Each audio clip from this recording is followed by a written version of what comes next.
আলহামদুলিল্লাহ, আল্লাহ পাকের শুকর যে আজকে আপনাদের ঝিনাইদহ জেলার মহেশপুর এলাকায় সুফা মাদ্রাসা কর্তৃক আয়োজিত আজকের এই ইসলাহি প্রোগ্রাম কাদেরে কুদরত দারি বরকামাল আন্তা রব্বি আন্তা হাসবি জুল জালাল তুহি কাদের জলিলুল্লাহ জাহাদার বহর হালে তুহি মেরা নেগাহদার। এ দুনিয়ার মানুষ, আমি আল্লাহ কত মায়া করে তোমাকে সৃষ্টি করেছি।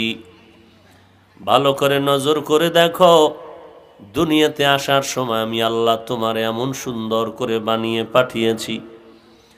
দুনিয়াতে আসার পর হাঁটার মতো শক্তি নাই, তোমার পেটে ক্ষুধা লাগছে, আম্মুকে ডাকিয়াও বলতে পারো না আম্মু আমাকে খানা দাও। তোমার বাথরুমের প্রয়োজন, বলতে পারো না মা বাথরুমে নাও। আমি আল্লাহ কেমন রব, কেমন দয়াময়। আমি আল্লাহ তোমাকে শুধু একটা পুঁজি দিয়েছি, শুধু কান্নার আওয়াজ। এই কান্নার আওয়াজটা দিয়া মায়ের সাথে এমন একটা চুম্বক লাগায় দিলাম, তোমার কান্না শব্দটা মা যখন টের পায় তখনই মা বুঝতে পারে তুমি কান্নার দ্বারা খানা চাইতেছো নাকি বাথরুমে যাওয়ার জন্য আবদার জানাচ্ছ। তোমার আব্বাও বুঝতে পারে না তুমি কান্নার আওয়াজ দিয়ে কি বুঝাতে চাও। আমি আল্লাহ মাকে বুঝার শক্তি দিলাম। বাচ্চা কান্না করতেছে, আব্বাজান বলে হয়তো বা ক্ষুধা লাগছে, তাড়াতাড়ি খানা দাও। মা বলে না, বাচ্চাটারে 5 মিনিট আগে খানা দিয়েছি, এখন তার কান্না খানার জন্য নয়। তো কেন কান্না করে? বলে কান্না করার একমাত্র কারণ বাচ্চার ঘুম আসতেছে, ঘুমের আগে বাচ্চারাও কান্না করে, এই ঘুমের কান্না কানতেছে। আল্লাহ তাআলা বলেন, এরে গোলাম, আমি আল্লাহ পাক কেমন দয়াময়। এরপরে তোমার একটু বড় হয়েছো, খানার দরকার, ভাত তরকারি খাওয়ার জন্য তোমার মন চায়। আমি আল্লাহ দয়া করে দাঁতের কোনো ব্যবস্থা নাই, খানার জন্য দাঁতের আয়োজন করে দিলাম। পাওয়ারফুল দাঁত দেই নাই, অল্প পাওয়ারের দাঁত দিয়ে তুমি নরম নরম খানাগুলো খাবে। কিছুদিন পরে আবার শক্ত খানা খাইতে যখন দিল চাইল, তুমি আমার কাছে আবদার করার আগেই দাঁত ফালায়া পূর্ণ পাওয়ারওয়ালা দাঁতের ব্যবস্থা করে দিলাম। এরে বান্দা, তাকায় দেখ, দুনিয়ার ফ্যাক্টরির দিকে তাকাও। লবণের ফ্যাক্টরির থেকে কখনো তৈল বের হয় না, তৈলের ফ্যাক্টরির থেকে কখনো লবণ বের হয় না। আমি আল্লাহ কেমন দয়ার মালিক। মা এমন একটা ফ্যাক্টরি, এই মায়ের গর্ভ থেকে আমি আল্লাহ 10টা সন্তান বের করে দিলাম। 5টা সন্তান ছেলে বানাইলাম, 5টা সন্তান আমি আল্লাহ মেয়ে বানায় দিলাম। একটু তাকায় দেখ, একজনার চেহারার সাথে আর একজনার চেহারার কোনো মিল নাই, একজনার কণ্ঠের আওয়াজের সাথে আর একজনের আওয়াজের কোনো মিল নাই। শুধু তাই না, আমি আল্লাহ তোর সুন্দর করে বানাইলাম। একই মায়ের গর্ভের সন্তান, কারো 1 হাত আছে আর 1 হাত নাই, কারো 2 চোখের একটা চোখ ভালো আছে আর একটা চোখ ভালো নাই, কারো কানের শ্রবণ শক্তি একটার ভালো আছে আর একটা নষ্ট। আমি আল্লাহ দয়া করে তোমার দোনোটা হাত ভালো করে দুনিয়াতে পাঠাইলাম, কানের শ্রবণ শক্তিও ভালো করে দিলাম। এরে বান্দা, তুমি দুনিয়াতে আসার পরে খানা খাইবা 3 বেলার ভাত। এই ভাতের জন্য তোমার তরকারি দরকার।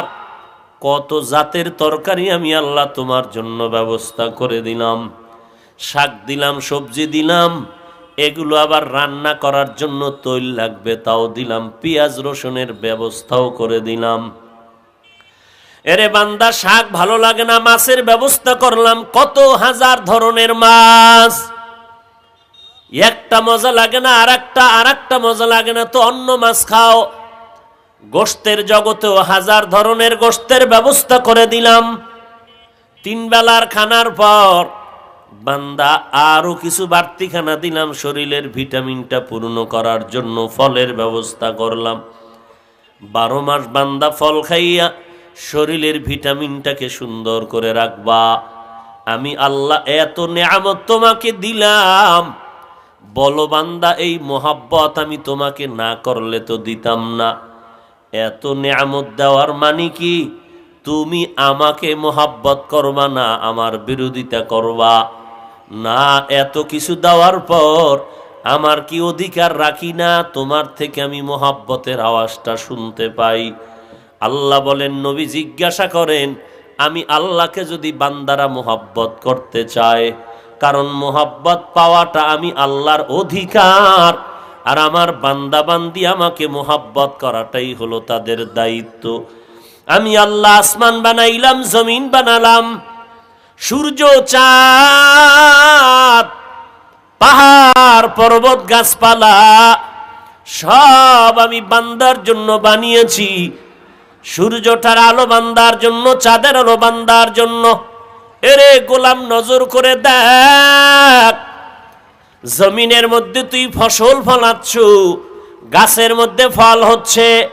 আমি যদি সূর্যটার আলো বন্ধ করে দেই, জমিনের ফসলের মধ্যে, ফলের মধ্যে কখনো আর কালার আসবে না রে বাবা। এই ফলের মধ্যে আর ফসলের মধ্যে যত কালার হয়, আমি আল্লাহ ওই কালারের জন্য সূর্যের আলোটার ব্যবস্থা করেছি। हकीकत से तू दुनिया बेखबर है, दुनिया की नुमाइश पर नजर है। नमी गुयम के आज दुनिया जुदा बाश, बहार कारे के बाशी बा खुदा बाश। चिस्ते दुनिया आज खुदा गाफिल बुदन, नए कमाशो नकरा हो फरजिंदो जन।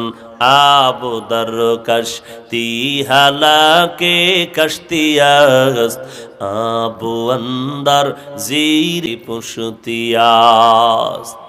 এরে বান্দা, আমি আল্লাহ কেমন দয়ার মালিক। বাচ্চা, তুমি মায়ের কিনারায় রাতের বেলা ঘুমাও, ওই ঘুমের মধ্যে তোমার মাও অচেতন হয়ে ঘুমায়। ওই অবস্থায় যদি মা ঘুরিয়া রাতের ঘুমের মধ্যে তোমার শরীরের উপরে পড়ে যায়, তোমার মরণটা হয়ে যাবে, তুমি নিঃশ্বাস আর ফেলতে পারবা না। আমি আল্লাহ কেমন দয়ার মালিক জানো? ফেরেশতারে আমি পাহারাদার বানায় দিলাম, সন্তান ঘুমাবে, মা যেন গায়ের উপরে পড়িয়া কষ্ট না দেয়। শুধু তাই না, ঘরের মধ্যে মা ঘুমিয়ে আছে, বাচ্চাটাও ঘুমায়। দরওয়াজায় ধাক্কাচ্ছি, দরজা খুলো, কোনো আওয়াজ নাই, সব গভীর ঘুমে। এত ঘুম, দরজার উপরে আওয়াজ, ভেতরে কারো ঘুম ভাঙ্গে না। কিন্তু আমি আল্লাহ কেমন কুদরতের মালিক। এত গভীর ঘুমের মধ্যে তাকাও, মায়ের পার্শ্বে শিশু বাচ্চাটা একটু করে যখন আওয়াজ দেয়, মায়ের কাঁচা ঘুমের মধ্যে মা সজাগ হয়ে বাচ্চার দিকে নজর দেয়। এই মা তোমাকে নিয়ে কত কষ্ট করেছে রে সন্তান। যেদিন আমি দুনিয়াতে আসার সময় হয়ে গেল, আমার মা বড় অচেতন, মনে হয় যেন 7 আসমান আমার মায়ের মাথার উপরে বোঝা হয়ে চেপে আছে। মায়ের চোখে পানি ঝরতেছে আর চিৎকারের আওয়াজ। আমার দাদি, আমার নানি পাশে বসে আছে, সান্ত্বনার আওয়াজ। এক পর্যায়ে আমার মা মরণ কামড় দিয়া কান্না করে বলে, আমার মা, আমার দাদি আমার নানিকে বলে, আমার স্বামীকে একটু আমার পার্শ্বে দাও, একটু কথা বলতে চাই। দাদি নানি সরে গেলেন, আমার আব্বাজানকে মা পাশে পাইয়া আব্বাজানের হাতটা ধরিয়া মা কান্না করে আর বলে, ও স্বামী আমার, আমাকে মাফ করে দাও, আমি মনে হয় আর বাঁচবো না রে স্বামী, তোমার ঘরে এসে আমি মন ভরে খেদমত করতে পারি নাই, মাফ করে দাও। কারণ আমার সন্তানের প্রসব বেদনা 7 আসমান বোঝার মতো, আমি মনে হয় আর বাঁচব না, মরে যাব। আব্বা জান আমার আম্মাকে কি পরিমাণ সান্ত্বনার বাণী শুনিয়েছিলেন রে মুসলমান। এরে নবীর আশিক উম্মতের দল, আল্লাহ রাব্বুল আলামিন বলেন, এরে সন্তান, আমি যখন মায়ের গর্ভ থেকে দুনিয়াতে আসি, আমার আব্বা যেন চোখের পানি ছেড়ে কান্না করে, আমার মা কান্না করে, আমি আর বাঁচব না, আল্লাহ তুমি আমাকে মাফ করে দাও। আমার মা কান্না করার পর এরপর মা আশা হারায় না, দোয়া করে, আল্লাহ আমার এই কষ্টের সন্তানটারে তুমি দিনদার আদর্শবান বানায় দিও। ও এলাকার মুসলমান মা বোনেরা, ও যুবক, ওই মা দুনিয়াতে যার নাই, ওই সন্তান যারা বাবা হারিয়ে ইতিম হয়েছে, আল্লাহর দরবারে দোয়া ছাড়া কোনো পথ নাই। এমন এক মহামারী জগতের মধ্যে এসে গেল, মা অসুস্থ হলে সন্তান কিনারায় যায় না, সন্তান অসুস্থ হলে মা বাবা কিনারায় যায় না। আমাকে এক পুলিশ ভাই বললেন, বাবায় মরে গেল করোনায় আক্রান্ত, সন্তানেরা লাশটা রাস্তার পাশে ফেলে আসলো, রাতের বেলা খবর নাই। 24 ঘন্টা পরে পুলিশ খবর দেওয়ার পর পচা গন্ধ ছুটে গেল। আফসুস করে বলে, এই তো দুনিয়ার নিয়ম, কলিজার টুকরা সন্তান মরে যাওয়ার ভয়ে, আক্রান্ত হওয়ার ভয়ে বাবার লাশের কিনারায় গেল না। পুলিশ ভাইয়েরা ওই লাশটা নিয়ে দাফন কাফনের ব্যবস্থা করে দিল। এরে নবীর উম্মতের দল, চোখ দুটো বন্ধ করে দেখো, দুনিয়াটা কিছুই না। এমন একটা দিন আসবে, এই ময়দানে বয়ান চলবে, কিন্তু আমরা হয়তো থাকবো না। যারা অতীতে ছিলেন আজ অনেকেই নাই, কিন্তু হিসাব মিলাতে হবে, দুনিয়াতে কেন আসলাম, আবার কি নিয়ে কবরে যাইতেছি। আল্লাহ পাক বলেন, ও নবী উম্মতেরে বলেন, আমি আল্লাহকে যদি মোহাব্বত করতে চায়, মা বাবাকে মোহাব্বত করে সন্তানরে মোহাব্বত করো, কিন্তু সব থেকে মোহাব্বতের দাবিদার আমার আল্লাহ। ওই আল্লাহকে যদি ভালোবাসতে চাও, আল্লাহ পাক বলেন, নবী বলেন, আপনার অনুসরণ করলেই আমি আল্লাহর ভালোবাসা হয়ে যাবে। নবীজির অনুসরণ কেমনে হবে? বলে, নবীর আদর্শের মালাটা গলায় লাগাতে হবে রে বাবা। নবীর সুন্নাত অনুযায়ী চলো, নবীর তরিকা মতে চলো। উম্মতেরা যদি নবীর তরিকা মতে চলতো, তাহলে জবান দ্বারা কাউকে গালি দিত না, হাত দ্বারা কারো উপরে অন্যায় করত না, মদের বোতল নিয়ে মদ পান করত না। এই মহামারীর মধ্যে মানুষ গুনাহ থেকে তওবা করার জন্য এই বিপদ, আল্লাহ বলেন, বান্দা এই বিপদ আসছে গুনার কারণে, গুনাহ থেকে তওবা করো, আমি আল্লাহ বিপদ থেকে তোমাদের হেফাজত করে দিব। আল্লাহ পাক এই বিপদ দিয়া বান্দাকে সতর্ক করলেন, গুনাহের থেকে ফিরে যাও, নবীর তরিকার আদর্শের মালাটা গলায় লাগাও। এরে যুবক, তোমার আমার মতো যুবক তাকায় দেখো, স্কুল কলেজে লেখাপড়া করে, দাড়িওয়ালা 5 ওয়াক্ত নামাজি আছে না নাই? বালিশে মাথা লাগায় চিন্তা করিও, তুমি আমি কেন নামাজ পড়তে পারবো না? তোমার আমার মতো যুবক RAB, army, police, BDR, doctor, professor, engineer, সাংবাদিক, সাহিত্যিক, কবি, উকিল, barrister, OC, DC, SP, IG, তাকায় দেখো, এক ওয়াক্ত নামাজও বাদ দেয় না। তাদের মধ্যে এমন আল্লাহর বান্দা আছে না নাই? তুমি কেন পারবা না রে বাবা? আসলে কবরের চিন্তা নাই, মরণের ভয় নাই।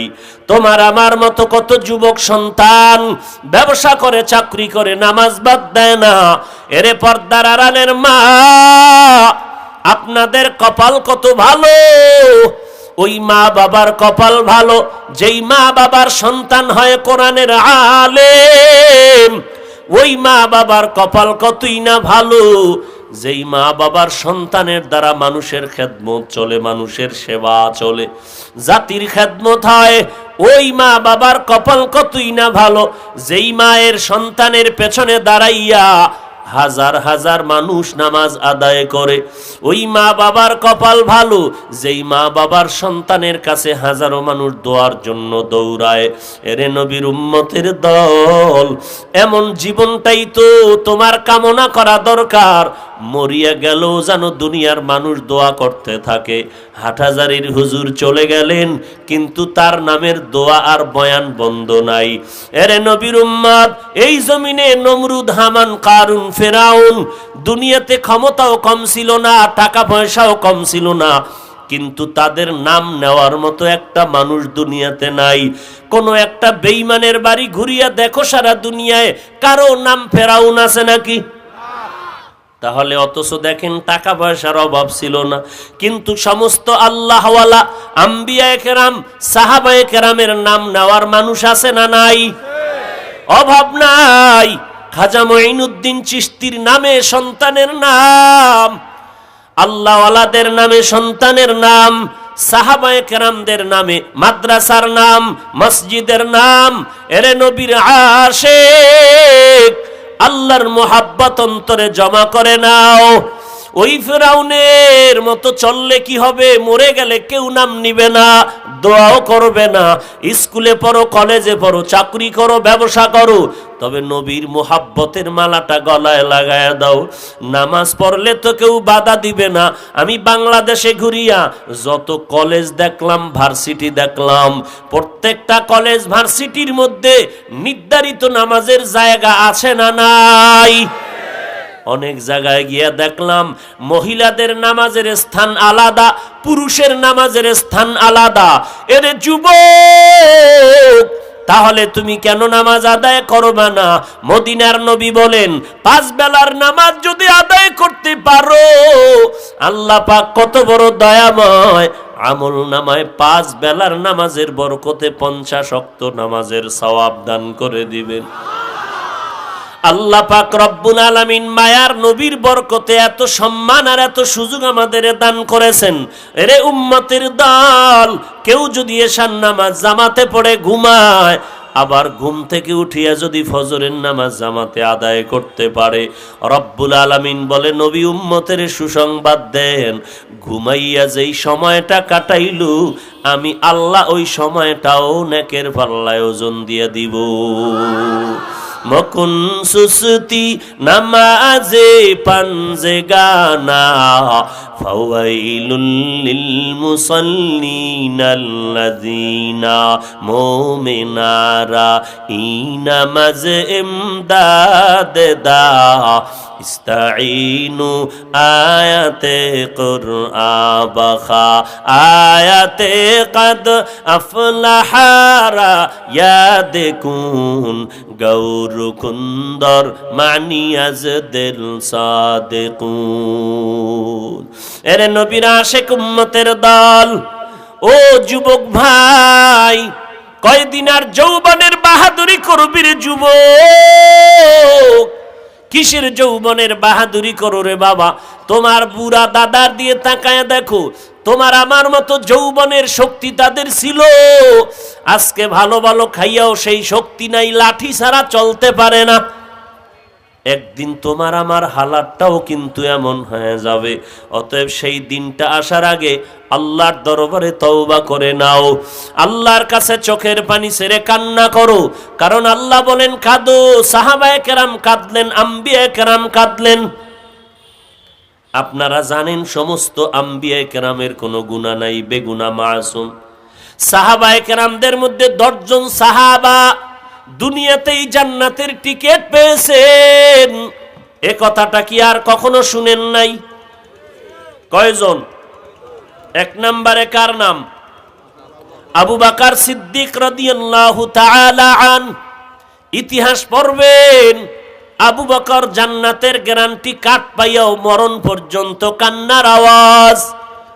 নামাজে দাঁড়িয়ে কাঁদতেছেন আবু বকর। নবীজি নামাজের পরে জিজ্ঞাসা করলেন, আবু বকর নামাজে কাঁদলেন কেন? বলে কোরআন শরীফের ওই আয়াত আমাকে কান্না করেছে। বলে কোন আয়াত? আল্লাহ বলেন ইন্নাল্লাহা আশতারা মিনাল মুমিনিনা আনফুসাহুম ওয়া আমওয়ালাহুম বিআন্না লাহুমুল জান্নাহ। আল্লাহ তাআলা বলেন, মুমিন, তোমাদের জান আর মাল আমি আল্লাহ কিনে নিলাম, বিনিময়ে মুমিন তোমাকে জান্নাত দিয়ে দিলাম। নবী বলেন, এটা তো খুশির বড় খবর, জান্নাত পেয়েছো, এটা খুশির কথা, কান্নার কি আছে? আবু বকর বলেন, নবীজি আপনি জানেন আমি একটা কাপড়ের দোকানদারি করি, কাপড়ের ব্যবসা করি। আর সকালবেলা এক কাপড় দোকানে এসিয়া একজন মহিলা বহুদিন আগে আমার দোকান থেকে কাপড় নিয়েছে, ওই মহিলাটা আজ কাপড় আমাকে ফেরত দিয়া টাকা নিয়ে গেল। বিদায় বেলা আমি জিজ্ঞাসা করলাম, আম্মা জান, বহুদিন আগে আমার দোকান থেকে কাপড় নিয়ে ফিরায় দিলেন, তার কারণটা কি? মহিলা ডাক দিয়া বলে, রে ও দোকানওয়ালা সাহাবী, আপনার দোকানের কাপড় আমার পছন্দ হয় নাই। আল্লাহ বলেছেন, মুমিন তোমার জান মাল কিনে নিলাম, বিনিময়ে তোমাকে জান্নাত দিয়ে দিলাম। ওই কথা মনে পড়েছে কিয়ামতের ময়দান, যেদিন সূর্যটা মাথার উপরে নেমে আসবে, জমিনটা সূর্যের গরমে তামা হয়ে যাবে, বেঈমান আর নাফরমান চিৎকার করতে থাকবে, গুনাহগারের সূর্যের তাপে মাথার মগজগুলো টকবক করে ফুটতে থাকবে। ওই কঠিন সময় মা সন্তানের পরিচয় দিবে না, সন্তান মা বাবার পরিচয় দিবে না। আল্লাহ যদি ডেকে বলেন, আবু বকর, আমার জান্নাতটা তোমাকে দিয়েছিলাম আর তোমার জানমাল আমি নিয়েছিলাম, বলো আমার জান্নাতটার জন্য তুমি কি করেছো? আমি আবু বকর যদি বলি, আল্লাহ তোমার জান্নাতটা আমি পাইয়া এটাকে ঠিক রাখার জন্য আমি নামাজ পড়েছি, জিকির করেছি, কোরআন তেলাওয়াত করেছি। আল্লাহ যদি বলে, আবু বকর তোমার জানমাল ফিরায় নাও, জান্নাতটা দিয়া দাও, কেন? আল্লাহ যদি বলেন, আবু বকর তুমি জান্নাতের আশায় যে নামাজ আর জিকির করেছো, আমি আল্লাহর দরবারে পছন্দ হয় নাই, সেদিন আমি আবু বকর কি করে জান্নাতের দরওয়াজায় দাঁড়াবো? এই ভয়ে আমি কান্না করি। এরে এলাকার মুসলমান, জান্নাতের 10 জন সাহাবায়ে কেরামের মধ্যে 1 নম্বরে আবু বকর। সে যদি হাসরের ময়দানের ভয়ে কান্না করেন, আপনার নামাজ নাই, রোজা নাই, পর্দা নাই, হালাল হারামের ভেদাভেদ নাই, জবানের দ্বারা গুনাহ, চোখের দ্বারা গুনাহ, হাতের দ্বারা গুনাহ, এখন যদি আপনার আমার কি পরিমাণ কান্না প্রয়োজন, কিন্তু আপনারাও কাঁদেন না, কেউ কান্না করলেও তাও সহ্য করে নিতে পারেন না। অথচ আপনার তো কান্না দরকার ছিল, যদি কান্না না আসে কান্নাওয়ালার কাছে দোয়া চাওয়া দরকার ছিল, কারণ কান্নাওয়ালার দোয়া কখনো খালি ফেরত যাবে না রে বাবা। এরে যুবক, দুনিয়া কিছুই না রে মুমিন। যারা চলে গেল খেলার সাথী, আমার কত বন্ধু ছিল, আজ অনেকেই নাই। লেখাপড়ার টেবিলে কত বন্ধু নিয়ে আড্ডা করেছিলাম, আজ অনেকেই নাই। এরে আল্লাহর গোলাম, আজকেই যদি মরণের খবর হয়ে যায়, ওরে বাবা তোমার লাশটা কবরে দেওয়ার জন্য তোমার আপন মা বাবায় পাগল হয়ে যাবে, দেরি করিও না।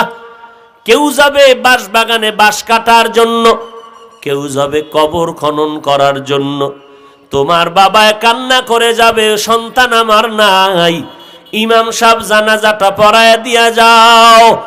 আবার কেউ যাবে ঘরের কিনারায় গরম পানি দিয়া তোমাকে শেষ গোসলটা করানোর জন্য। গোসল করায় যখন তোমাকে সাদা কাফনের প্যাকেটে ঢুকাইয়া জানাজার খাটে উঠায় যখন জানাজাটা পড়ায় কবরের দিকে নিবে, মা চোখের পানি ছেড়ে কাঁদবেন আর বলবেন, আমার সন্তানেরে তোমরা কোথায় নিয়ে যাও? বলে কবরের দ্বারে নিয়ে যাই। বলে শেষবারের মতো চেহারাটা একটু দেখায় যাও। ওই কবরে যখন তোমাকে আমাকে রেখে সবাই চলে যাবে, এখন আর কবরে কেউ নাই, ডানে বামে মাটি আর কিছুই নাই, দুইজন ফেরেশতা আসবে, তিনটা করে প্রশ্ন করবে আমাকেও আপনাকেও। এক নম্বরে রবের পরিচয় দাও, দুই নম্বরে ধর্মের পরিচয় দাও, তিন নম্বরে রহমাতুল লিল আলামিনের পরিচয় দাও। অন্য কোনো প্রশ্ন হবে না। দুনিয়াতে যারা রবের গোলামি করবে তারা বলবে রব্বি আল্লাহ, আমার রব একমাত্র আমার আল্লাহ, আর কেউ আমার রব নয়। যেই রব আমাকে লালন পালন করে বড় করেছেন, যেই রব আমার কথা বলার শক্তি দান করেছেন, যেই রব আমার সুন্দর চেহারা দান করেছেন, তিনি আমার রব। এরপরে যারা ইসলাম ধর্মের উপরে চলবে তারা কবরে গিয়া ধর্মের পরিচয়ে জবাব দিয়া বলবে দীনিয়াল ইসলাম, আমার ধর্ম অন্য কোনোটা না, আমার ধর্ম হলো একমাত্র ইসলাম ধর্ম, কারণ আমি ইসলাম ধর্মের লেবাস ছাড়া কোনো লাইনে চলি নাই। তিন নাম্বার, আমার নবীকে দেখায় বলবে পরিচয় দাও। যারা নবীর সুন্নতের আমলের আশিক তারা বলবে ইনি তো আমার সেই মায়ার নবী, যেই নবীকে না দেখিয়া টুপি ভরলাম, দাড়ি রাখলাম, লম্বা জামা পরলাম।